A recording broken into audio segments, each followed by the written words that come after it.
Inspector General Boinnet, thank you for speaking with us. It's an interesting time in the country. So, first off, overall security preparations ahead of the repeat presidential poll this week. Tell us about them. We are set.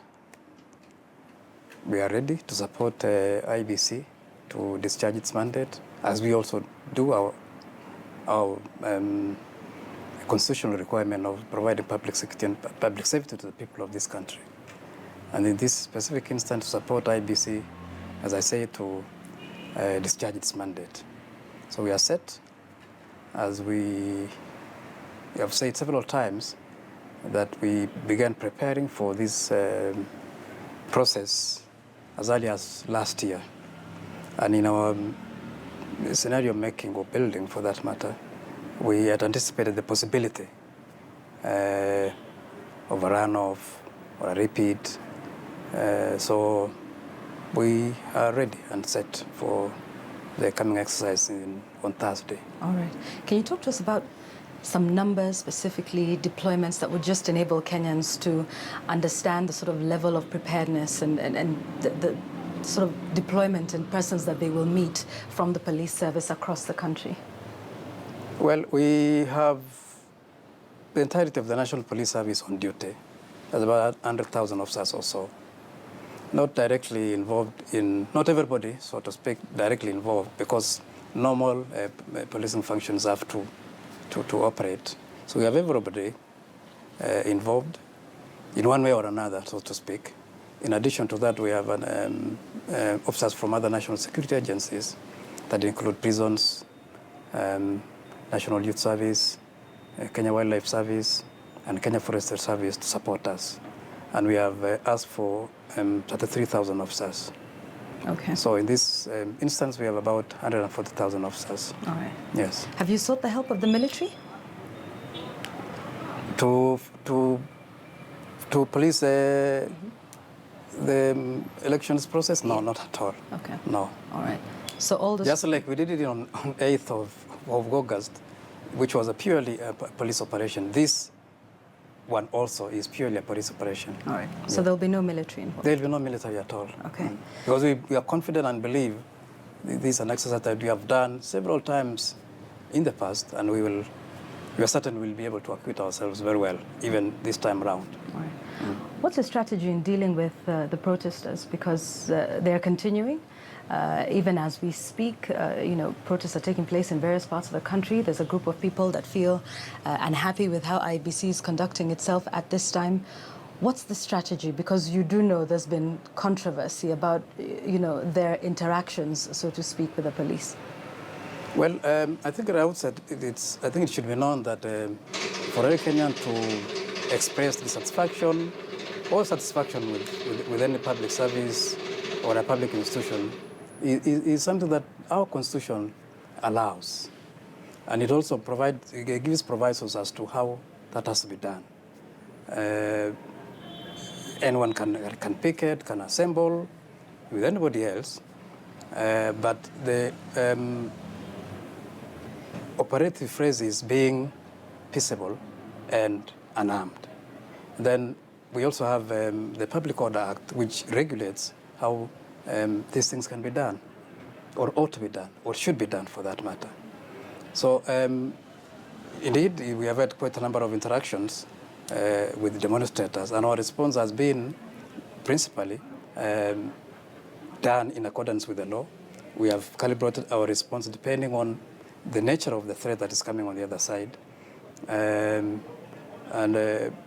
Overall, our guiding principle has been doing things in accordance with the law. All right. Yeah. Human Rights Watch and Amnesty International put the number of dead since after August the 8th at 67. The police is disputing that. What sort of numbers do you have, and why are you disputing the numbers by Amnesty International and Human Rights Watch? We are disputing those numbers because we do not know where those numbers have come from. From our reckoning, we only know of 12. 67, we don't know where those numbers come from. And that's why we promptly said we are not in agreement with those numbers given by those organizations. And we are carefully evaluating their reports so that we can make an informed response to those organizations. But 12 is a big number, don't you think, Mr. Inspector General? Of I mean, course, some say whether it's 1 or absolutely. 12 or 67. Correct. But 12 is a big number. And can you tell us about the investigations into the deaths of those 12 persons, according to your numbers? What's being done to get to the bottom of, to get justice for them and their families? One, the death of even a single Kenyan is something that does not please us at all. It is something that is regrettable. But as I said, we at all times operate in accordance with the law. So, for instance, when a big mob attacks a police station with all manner of projectiles, and sometimes the few officers in the station feel threatened, so they have to defend themselves, defend the station as allowed by the law. And in some instances, sadly, loss of life occurs. So is it your statement that all the 12 who were killed were not protesters, but persons who were committing crimes? No, those deaths occurred in different circumstances. I'm not saying all the 12 were involved in attacking a police station. Okay. They're in different circumstances, and all of them are under investigation, as a matter of fact, by not only ourselves, but by IPOA as well. Right. And I know that in the last couple of days, we have received conclusions of investigations, and we will be taking a careful look into whether there was wrongdoing on the part of any officer or on the part of anybody for that matter. Because you've been accused of being heavy-handed. Reports of bias when it comes to dealing with protesters, that protesters in certain areas of this country are allowed to go on with their protests, and in other parts of this country, specifically NASA zones, who disagree with the IEBC, that there's been some heavy-handedness. I'm sure you've seen the pictures as well of allegedly a policeman carrying a panga. Is that standard operating procedure for police that are going out to man or police or secure a protest? I'm not sure that picture was legitimate or bona fide for that matter. But to go to your main question as to whether we discriminate or we are heavy-handed in certain areas and go quiet in other places, I don't think that's right at all. I don't think it is true at all, because the truth of the matter and the way we respond to public disorder is it has to be proportionate. First of all, our response must be lawful. It has to be measured, and it has to be proportionate. That's how we respond. But yet and fundamentally, it has to be in accordance with the law. But yet 12 people are dead under different circumstances, as you say. Some of them may have been in the course of committing a crime, and the police were acting within their mandate.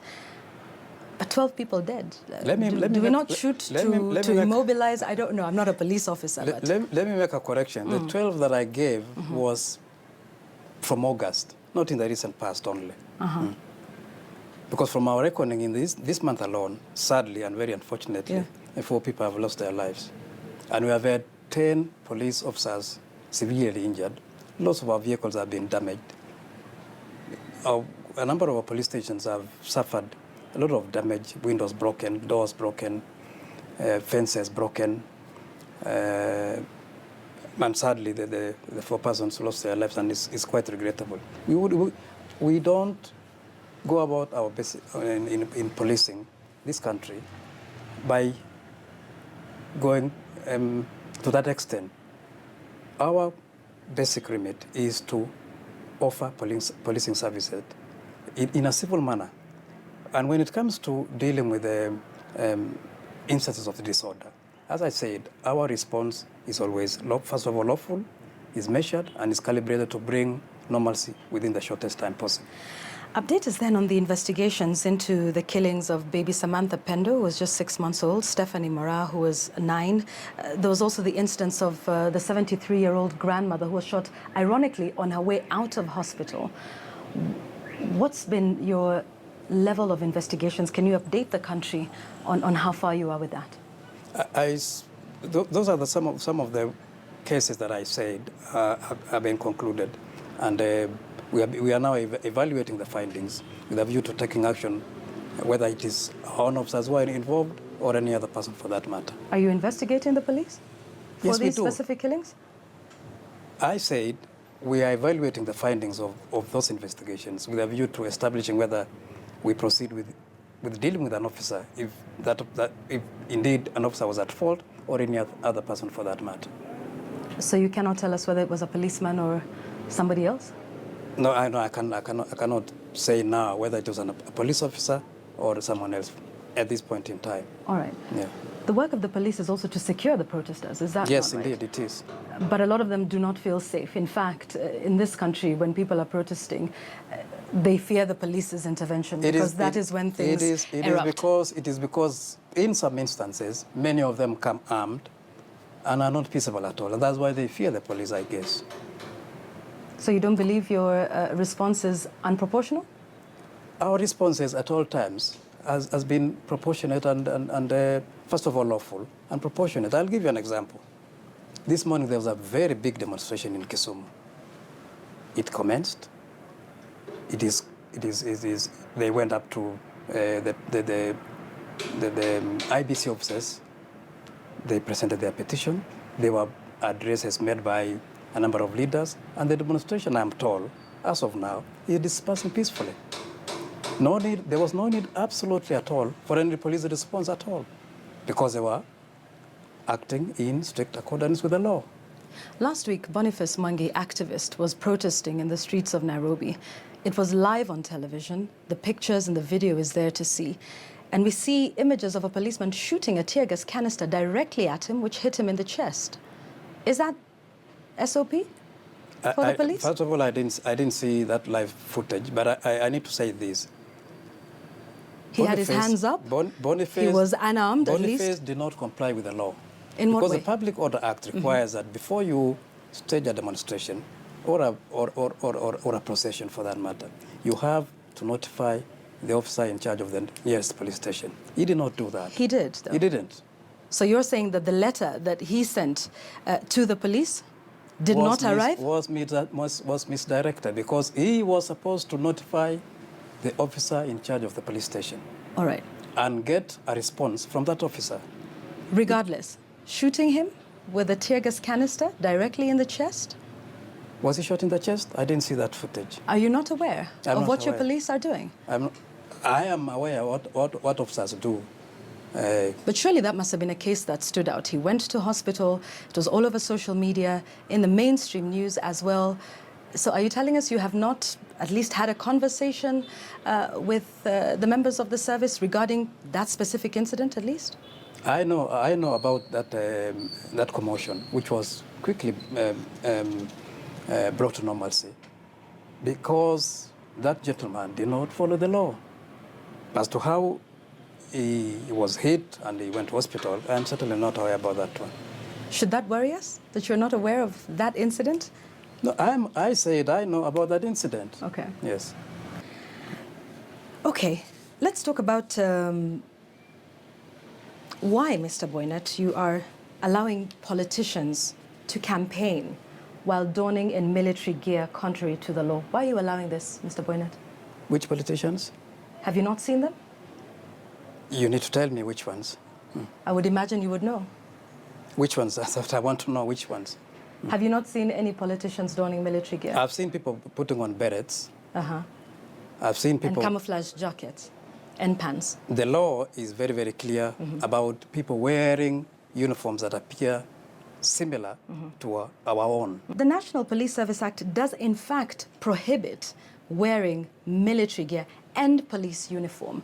But yet these are incidents that take place. Mr. Boinnet, you are not aware of this. I'm saying our law clearly prohibits anybody putting on or donning gear that looks like, that belong to the police services in this country and military attire of this country. So if you put on clothing that appear to be of some military service of another country, how would I know? But these ones were not of another country. They appeared similar. to Kenya's military gear. So we can argue about the semantics. So you don't think that they were wearing them, but you just said you didn't see them. But now you're saying they could be from another country? They were wearing things that looked like probably similar to ours, but they were not ours. Yes. But Mr. Boinnet, the law does in fact prohibit wearing uniforms similar to. The National Police Service Act, which I'm sure you're very well aware with, Chapter 279B says a person who uses or wears any uniform, decoration, badge, insignia or rank, wound stripe or emblem so nearly resembling any of the above as to be calculated to deceive. And this is contrary to that. So that even wearing something similar to our military gear should be out of the law. Right? That's precisely what I said. So are you going to have these politicians in for questioning?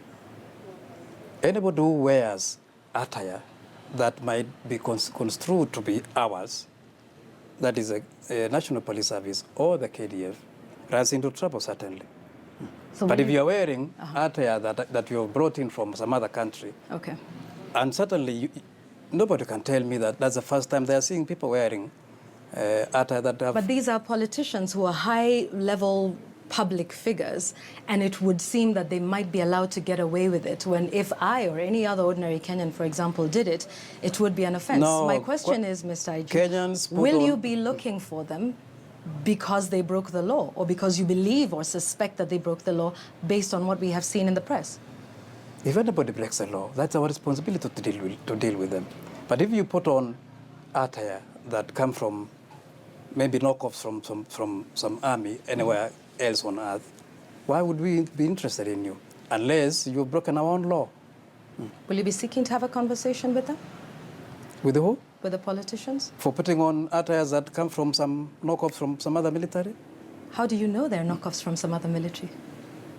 Because I've seen them being sold in second-hand stalls. But have you seen them wearing? Who? Have you seen these politicians in that gear?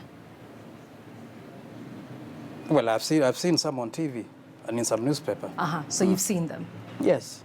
And have you done anything about it? They have not broken any law. Why is that, Mr. IG? They've not broken any law? How can you tell from just watching them on television? Which law have they broken? The very act that you have quoted here, that I have read as well. I said, if you put on attire that looks like our police or our military, then you'll have broken the law. Okay, but you've concluded from seeing them on television those ones are not like that they're ours. not like ours.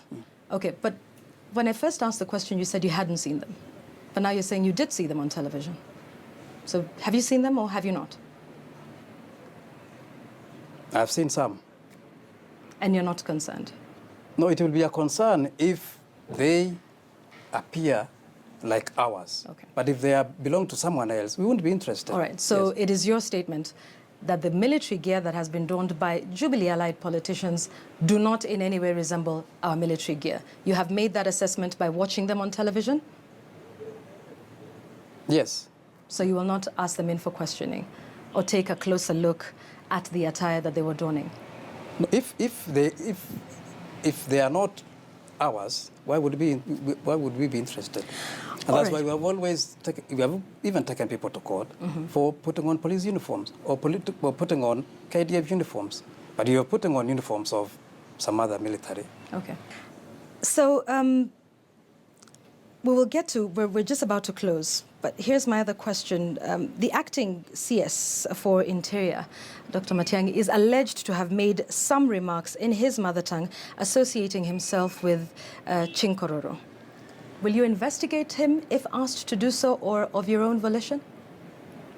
Well, I've heard that there were some remarks attributed to him, made in one of our vernacular languages. I don't understand that vernacular.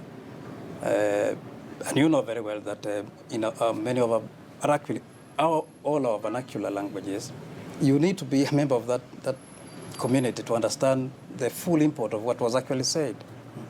Have you tried to get a translation of that so that we can understand the full import of what was actually said? Yes, I've heard the translation of what was said, but it didn't appear to me to have been anywhere near breaking any law. Okay. What would you say has been your legacy so far? Many feel that the police is now reverting back to a force as opposed to a service as prescribed in the 2010 Constitution. No, that is a completely unfair comment and a completely unfair assessment, because there's been a lot of transformation in the Ithato administration police force and the Kenya police force. We have made tremendous strides in changing not only our software, that's the way we do our business, and even in the way we are organized. So anybody saying that we have reverted back to where we were before is certainly making a very, very unfair comment. Can you point out some specific reforms? I want to focus on your first question as to how we are prepared to cover this phase of the elections. We, as I told you earlier on, that this was part of a process that we commenced last year.